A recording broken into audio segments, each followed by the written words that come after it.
नमस्कार, स्वागत है आपका personal finance bulletin money time में। मैं हूं आपके साथ मीनू शर्मा, लेकर हाजिर हूं आपके लिए आपकी जेब और जिंदगी पर असर डालने वाली पर्सनल फाइनेंस, बिजनेस, कॉर्पोरेट और पॉलिसी से जुड़ी तमाम बड़ी खबरें। तो चलिए फटाफट शुरू करते हैं इस बुलेटिन में खबरों का सिलसिला। मई के दौरान रिटेल महंगाई दर 12 महीने के निचले स्तर पर पहुंच गई है। सरकार की तरफ से जारी आंकड़ों के मुताबिक मई के दौरान रिटेल महंगाई दर 4.75% दर्ज की गई, जो मई 2023 के बाद सबसे कम आंकड़ा है। पिछले साल मई के दौरान ये दर 4.31% थी। हालांकि रिटेल महंगाई में कमी के बावजूद खाद्य महंगाई अब भी चुनौती बनी हुई है। मई के दौरान खाद्य महंगाई दर 8.69% रही। इसमें सबसे ज्यादा सब्जियों की महंगाई है, जो 27.33% रही। इसके अलावा दालों की महंगाई दर 17.14% और अनाज की महंगाई 8.69% रही। बजट एयरलाइन स्पाइसजेट ने समुचित मांग नहीं आने का हवाला देते हुए हैदराबाद से अयोध्या के लिए संचालित अपनी सीधी उड़ान सेवा को 2 महीने के अंदर ही बंद कर दिया है। स्पाइसजेट ने इस साल अप्रैल की शुरुआत में हैदराबाद अयोध्या मार्ग पर सप्ताह में 3 बार सीधी उड़ान वाली सेवा शुरू की थी। एयरलाइन तेलंगाना की राजधानी से अयोध्या के लिए सप्ताह में 3 बार ये उड़ान सेवाएं संचालित कर रही थी। उद्योग निकाय एसीए ने प्रमुख उत्पादक राज्यों पर अल नीनो के प्रभाव का हवाला देते हुए फसल वर्ष 2023-24 के लिए देश में रैपसीड सरसों के उत्पादन अनुमान को घटाकर 1,15.8 लाख टन कर दिया है। मार्च में सॉल्वेंट एक्सटेटर्स एसोसिएशन ऑफ इंडिया ने रैपसीड सरसों के उत्पादन का अनुमान 1,20.9 लाख टन लगाया था। एसोसिएशन ने एक बयान में कहा कि उत्पादन अनुमान घटने के बावजूद इसके पिछले साल के 1,11.8 लाख टन के स्तर को पार करने की उम्मीद है। आईसीआईसीआई बैंक ने अपने क्रेडिट कार्ड से जुड़े कई चार्ज में बदलाव किया है। कुछ चार्ज को बैंक ने पूरी तरह से खत्म कर दिया है, वहीं कुछ को घटा दिया है। हाल ही में आईसीआईसीआई बैंक ने ग्राहकों को ईमेल के जरिए भेजे गए संदेश में विभिन्न क्रेडिट कार्ड सेवाओं में संशोधन की जानकारी दी है।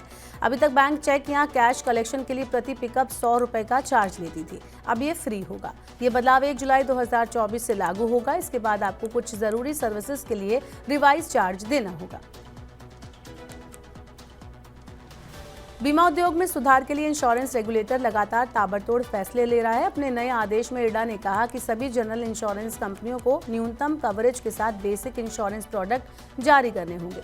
कंपनियों को इसका ब्यौरा अपनी वेबसाइट पर देना होगा। साथ ही ये भी बताना होगा कि इस प्रोडक्ट पर क्या क्या अतिरिक्त कवरेज जुड़ सकता है और इसके लिए कितना चार्ज देना होगा। इसी के साथ बीमा कंपनियों को 1 साल से कम या अधिक अवधि की पॉलिसी चुनने का भी ऑप्शन देना होगा। नए आदेश की सबसे अहम बात यह है कि बीमा कंपनियों को क्लेम का निपटान तय समय सीमा के तहत करना होगा। अगर कोई कंपनी इस नियम का पालन नहीं करती है तो उसे पेनाल्टी चुकानी होगी। इसके अलावा इरडा ने कहा कि साधारण बीमा कंपनियां दस्तावेजों के अभाव में दावों को अस्वीकार नहीं कर सकती। इरडा ने नए नियम तत्काल प्रभाव से लागू हैं।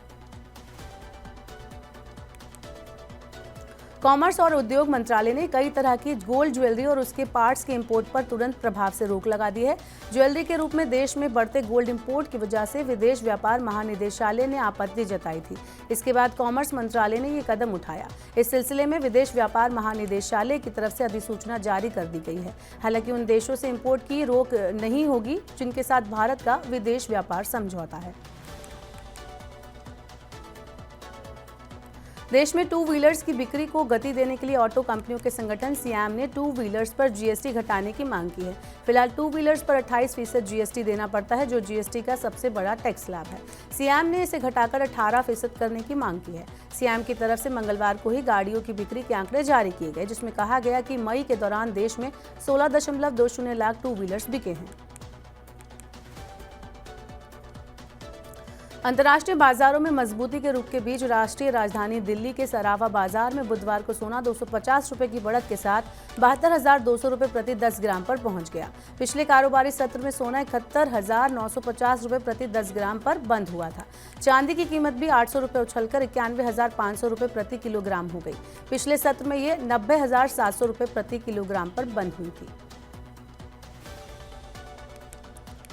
बुधवार को शेयर बाजार में तेजी दर्ज की गई। निफ्टी ने एक और जहां नई रिकॉर्ड ऊंचाई को छू लिया, वहीं दूसरी ओर सेंसेक्स भी अपने रिकॉर्ड स्तर से थोड़ा ही दूर रहा।